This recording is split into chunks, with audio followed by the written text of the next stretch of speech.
Hi friends, ಬನ್ನಿ ನಾನಿವತ್ತು ಮನೆಯಲ್ಲೇ ತೆಂಗಿನಕಾಯಿಯಿಂದ ಅಥವಾ ಕೊಬ್ಬರಿಕಾಯಿಯಿಂದ ಹೇಗೆ ಸುಲಭವಾಗಿ ಬಿಸ್ಕತ್ ಮಾಡೋದು ಅಂತ ಹೇಳ್ಕೊಡ್ತಾರೆ ನೋಡಿ. ಇವಾಗ ಒಂದು ಚಿಕ್ಕ ಬಟ್ಲಲ್ಲಿ ಮುಕ್ಕಾಲು ಬಟ್ಲು ಬೆಲ್ಲ ತೊಗೊಂಡಿದ್ದೀನಿ. ಆ ಬೆಲ್ಲದಲ್ಲಿ ಸ್ವಲ್ಪ ಪುಡಿ ಬೆಲ್ಲ ಸಿಗುತ್ತಲ್ಲ, ಆರ್ಗ್ಯಾನಿಕ್ದು, ಅದು ಆ ಬೆಲ್ಲನ ನಾನೊಂದು ಸ್ವಲ್ಪ ಅದೇನೋ ಗಂಟೆ ಏನಾರ ಇದ್ದರೆ ಇದಾಗಲಿ ಅಂತ ಒಂದು ಸಲ ಮಿಕ್ಸಿಲಿ ಆನ್ ಆ್ಯಂಡ್ ಆಫ್ ಮಾಡ್ಕೊತಾ ಇದ್ದೀನಿ. ಇವಾಗ ನಾನು ಒಂದು ಅರ್ಧ ಹೋಳು ತೆಂಗಿನಕಾಯಿನ ತುರಿದಿಟ್ಕೊಂಡಿದ್ದೆ. ಆ ತೆಂಗಿನಕಾಯಿನ ಒಲೆ ಮೇಲೆ ಚೆನ್ನಾಗಿ ಹುರಿತಾ ಇದ್ದೀನಿ. ಅಂದರೆ ಆದಷ್ಟು ನೀವು ಕಪ್ಪು ಭಾಗ ಇರುತ್ತಲ್ಲ ತೆಂಗಿನಕಾಯಿದು, ಅದೆಲ್ಲ ತೊಗೋಬೇಡಿ. ವೈಟ್ ಕಲರ್ದು ಏನಿರುತ್ತೆ ಅದನ್ನ ಹುರಿಬೇಕು. ಯಾಕಂದರೆ ನೀರಂಶ ಇರುತ್ತಲ್ಲ, ನೀರಂಶ ಎಲ್ಲ ಹೋಗಲಿ ಅಂದ್ಬಿಟ್ಟು ಈ ಥರ ಹುರಿಯೋದು. ನೀವು ಅಕಸ್ಮಾತ್ ಏನಾರ ಒಣ ಕೊಬ್ಬರಿಲಿ ಬಿಸ್ಕತ್ ಮಾಡ್ತಿದ್ದೀರಾ ಅಂದರೆ ಈ ಥರ ಹುರಿಯೋ ಅವಶ್ಯಕತೆ ಇರಲ್ಲ. ಯಾಕಂದರೆ ಅದೆಲ್ಲ ಆಲ್ರೆಡಿ ನೀರೆಲ್ಲ ಹೋಗಿರುತ್ತೆ.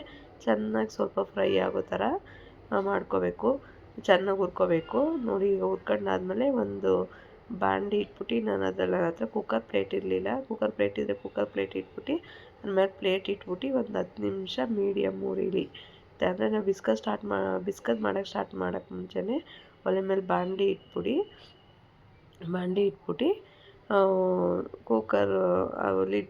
ಕುಕ್ಕರ್ ಪ್ಲೇಟ್ ಇದ್ದರೆ ಒಂದು 10 ನಿಮಿಷ ಲೋ ಫ್ಲೇಮ್ ಇಟ್ಬಿಟ್ರೆ ನಾವು ಈ ಕಾಯಿ ಎಲ್ಲ ತುರ್ಕೊಂಡು ಮಾಡೋಷ್ಟು ಟೈಮ್ಗೆ ಅದು ಹೀಟ್ ಆಗುತ್ತೆ ನೋಡಿ. ಕಾಯೆಲ್ಲ ಚೆನ್ನಾಗಿ ಹುರ್ಕೊತಾ ಇದ್ದೀನಿ. ಕೊಬ್ಬರಿ ಬಿಸ್ಕತ್ ಮನೇಲೇ ಮಾಡೋದ್ರಿಂದ ಆರೋಗ್ಯಕ್ಕೂ ತುಂಬ ಒಳ್ಳೆಯದು. ಅಂಗಡಿಲಾದರೆ ಮೈದಾ ಯೂಸ್ ಮಾಡ್ತಾರೆ. ನಾವು ಮನೇಲಿ ಆರಾಮಾಗಿ ಗೋಧಿ ಹಿಟ್ಟಿಂದ ಮಾಡ್ಕೋಬಹುದು. ಗೋಧಿ ಹಿಟ್ಟು ತುಂಬ ಆರೋಗ್ಯಕ್ಕೆ ಒಳ್ಳೆಯದು. ಜಾಸ್ತಿ ಮೈದಾನ ಯೂಸ್ ಮಾಡಬಾರ್ದು. ನಾವು ಮನೇಲಿ ಒಂದು ಅರ್ಧ ಗಂಟೆಲಿ ಕೂಡ ಮಾಡಿಕೊಡೋದ್ರಿಂದ, ಆರಾಮಾಗಿ ಮನೇಲೇ ಮಾಡಿ ನಾವು ಮಕ್ಕಳು ಕೊಡೋದ್ರಿಂದ ಯೂಸ್ ಆಗುತ್ತೆ ನೋಡಿ. ಇವಾಗ ನಾನು ಈ ಒಂದು ಬಟ್ಲು ಗೋಧಿ ಹಿಟ್ಟು ತೊಗೋತಾ ಇದ್ದೀನಿ. ಇದರಲ್ಲಿ ಮುಕ್ಕಾಲು ಭಾಗ ಬೆಲ್ಲ ತೊಗೊಂಡಿದ್ದೆ. ನಿಮ್ಗೆ ಬೆಲ್ಲ ಸ್ವೀಟ್ ಜಾಸ್ತಿ ಬೇಕು ಅಂದರೆ ಒಂದು ಬಟ್ಲು ಕೂಡ ಬೆಲ್ಲ ನೀವು ತೊಗೋಬೋದು ನೋಡಿ. ಇವಾಗ ಗೋಧಿ ಹಸಿಟ್ಟು ಮತ್ತು ಆ ಬೆಲ್ಲದೊಳಗೆ ನಾನು ಒಂದು 2 ಏಲಕ್ಕಾಯಿ ಹಾಕ್ಕೊಂಡು ಸ್ವಲ್ಪ ಆನ್ ಆ್ಯಂಡ್ ಆಫ್ ಮಾಡ್ಕೊಂಡಿದ್ದೆ, ಗಂಟೆ ಏನಾರ ಇದ್ದರೆ ಇರಲಿ ಅಂತ. ನೀವು ಬೇಕಾದ್ರೆ ಮೈದಾ ಹಸಿಟ್ಟೆಲ್ಲ ನಾನು ಜಲ್ರಿ ಇಟ್ಕೊಟ್ಟಿದ್ದೆ, ಅದು ವೀಡಿಯೋ ತೋರಿಸಿಲ್ಲ. ಈ ಕಾಯಿ ಹುರ್ಕೊಟ್ನಲ್ಲ, ಅದರಲ್ಲಿ ಒಂದು ಮುಕ್ಕಾಲು ಭಾಗ ಕಾಯಿನ ಹಾಕೋತಾ ಇದ್ದೀನಿ, ಇನ್ನು ಕಾಲು ಭಾಗ ಹಂಗೆ ಉಳಿಸ್ಕೊತಾ ಇದ್ದೀನಿ ನೋಡಿ. ಇವಾಗ ಚೆನ್ನಾಗಿ ಎಲ್ಲ ಮಿಕ್ಸ್ ಮಾಡ್ಕೊತಾ ಇದ್ದೀನಿ.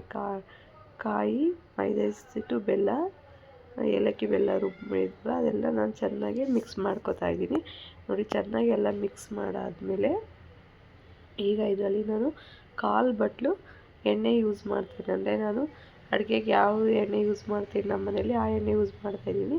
ಹರಳೆಣ್ಣೆ ಮತ್ತು ಕೊಬ್ಬರಿ ಎಣ್ಣೆ ಬಿಟ್ಟು ನೀವು ಯಾವ ಎಣ್ಣೆನಾದ್ರು ಯೂಸ್ ಮಾಡ್ಬೋದು. ಇಲ್ಲ ನಾವು ಅರ್ಧ ಬಟ್ಲು ತುಪ್ಪ ಇಲ್ಲ ಬೆಣ್ಣೆ ಹಾಕ್ತೀನಿ ಅಂದರೆ ಬೆಣ್ಣೆನೂ ಕೂಡ ಹಾಕ್ಕೋಬೋದು. ನಾನಿವಾಗ 3 ಸ್ಪೂನು ತುಪ್ಪ, 1/4 ಬಟ್ಲು ಎಣ್ಣೆ ಹಾಕಿದ್ದೀನಿ. ಇದ್ರಲ್ಲಿ ತುಪ್ಪ ಹಾಕಿ ಮಾಡೋದ್ರಿಂದ ಬಿಸ್ಕತ್ ತುಂಬ ಸಾಫ್ಟಾಗಿ ಬರುತ್ತೆ. ಆಮೇಲೆ ಒಂದು 1/4 ಟೀ ಸ್ಪೂನಷ್ಟು ಬೇಕಿಂಗ್ ಸೋಡಾನ ನಾನು ಹಾಕ್ಕೋತಾ ಇದ್ದೀನಿ. ಬೇಕಿಂಗ್ ಸೋಡಾ ಇಲ್ಲಾಂದರೆ ಅಡುಗೆ ಸೋಡಾ ಯಾವುದ್ರಲ್ಲಾದ್ರು ಒಂದು ಹಾಕ್ಬೋದು, ಇಲ್ಲ ಎರಡನ್ನೂ ಒಂದೊಂದು 1/4 ಟೇಬಲ್ ಸ್ಪೂನ್ ಹಾಕ್ಬೋದು. ಯಾಕಂದರೆ ಬಿಸ್ಕತ್ ತುಂಬ ಚೆನ್ನಾಗಿ ಉಬ್ಬಿ ಬರುತ್ತೆ ಅಂತ. ಬೇಸಿಗೆಯಲ್ಲಿ ಮಾಡೋದು ಜಾಸ್ತಿ ಸೋಡಾ ಕೂಡ ಯೂಸ್ ಮಾಡಬಾರ್ದು. ಒಂದೊಂದು 1/4 ಸ್ಪೂನ್ ಹಾಕ್ಕೊಳ್ಳಿ ನೋಡಿ. ಇವಾಗ ನಾನೆಲ್ಲ ಚೆನ್ನಾಗಿ ಇದನ್ನೇ ಕೈಯಲ್ಲೇ ಮಿಕ್ಸ್ ಮಾಡ್ಕೊತಾ ಇದ್ದೀನಿ. ಆಮೇಲೆ ಇದಕ್ಕೆ ಚೆನ್ನಾಗೆಲ್ಲ ಮಿಕ್ಸ್ ಆದಮೇಲೆ ಹಾಲು ಕಾಯಿಸಿಟ್ಟಿರ್ತೀವಲ್ಲ, ಆರಿರಬೇಕು. ಹಾಲನ್ನ 1 ಟೇಬಲ್ ಸ್ಪೂನ್ ಹಾಕ್ಕೊಂಡು ಚೆನ್ನಾಗಿ ಅಂದರೆ ಮಿಕ್ಸ್ ಮಾಡ್ಕೋಬೇಕು. ಅಂದರೆ ಹಾಲು ಸ್ವಲ್ಪ ಜಾಸ್ತಿ ಹಾಕ್ಕೋಬಾರ್ದು. ಒಂದೇ 1 ಟೇಬಲ್ ಸ್ಪೂನ್ ಹಾಕ್ಕೊಂಡು ಚೆನ್ನಾಗಿ ನೋಡಿ ಕೈಯಿಂದನೇ ಮಿಕ್ಸ್ ಮಾಡ್ಕೊತಾ ಇದ್ದೀನಿ. ಎಲ್ಲ ಅಂದರೆ ಮಿಕ್ಸ್ ಅಂದರೆ ನಾವು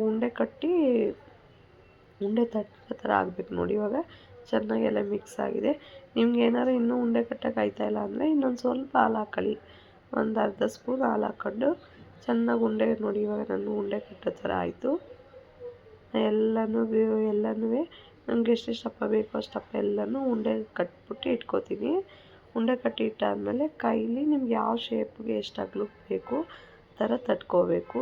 ತುಂಬ ಆರೋಗ್ಯಕ್ಕೂ ಒಳ್ಳೆಯದು ಮತ್ತು ತುಂಬ ಸ್ವೀಟಾಗಿತ್ತು. ನಮ್ಮ ಮನೇಲಂತೂ ಎಲ್ಲರೂ ಇಷ್ಟಪಟ್ಟು ತಿಂದರು ನೋಡಿ. ಇವಾಗ ಎಲ್ಲನೂ ಕೈಲಿ ತಟ್ಕೊಂಡಿದ್ದೀನಿ.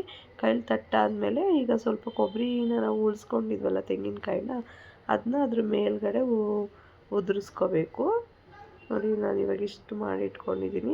ಇವಾಗ ಆಲ್ರೆಡಿ ನಾವು ಬಾಣಲಿನ ಕಾಯಕ್ಕೆ ಇಟ್ಟಿದ್ವಲ್ಲ, ಅದರೊಳಗೆ ಆ ಪ್ಲೇಟ್ ಮೇಲೆ ನಾನು ಕುಕ್ಕರ್ ಪ್ಲೇಟ್ ಇಲ್ಲ ಅಂದ್ಬಿಟ್ಟು ಮಾಮೂಲಿ ಪ್ಲೇಟೇ ಇಟ್ಟಿದ್ದೀನಿ. ನಿಮ್ಮ ಮನೆಗೆ ಕುಕ್ಕರ್ ಪ್ಲೇಟ್ ಇದೆ, ಕುಕ್ಕರ್ ಪ್ಲೇಟ್ ಇಡಿ ಮೇಲೆ ಇಟ್ಬಿಟ್ಟು ಇವಾಗೂ ಅಷ್ಟೇ ಲೋ ಫ್ಲೇಮ್ ಇಲ್ಲ ಮೀಡಿಯಮ್ ಫ್ಲೇಮಲ್ಲಿ ಅದ್ರ ಮೇಲೆ ಒಂದು ಪ್ಲೇಟು ಮುಚ್ಬಿಟ್ಟು ಒಂದು 1/4 ಗಂಟೆ 20 ನಿಮಿಷ ಬೇಯಕ್ಕೆ ಬಿಟ್ಬಿಡ್ಬೇಕು.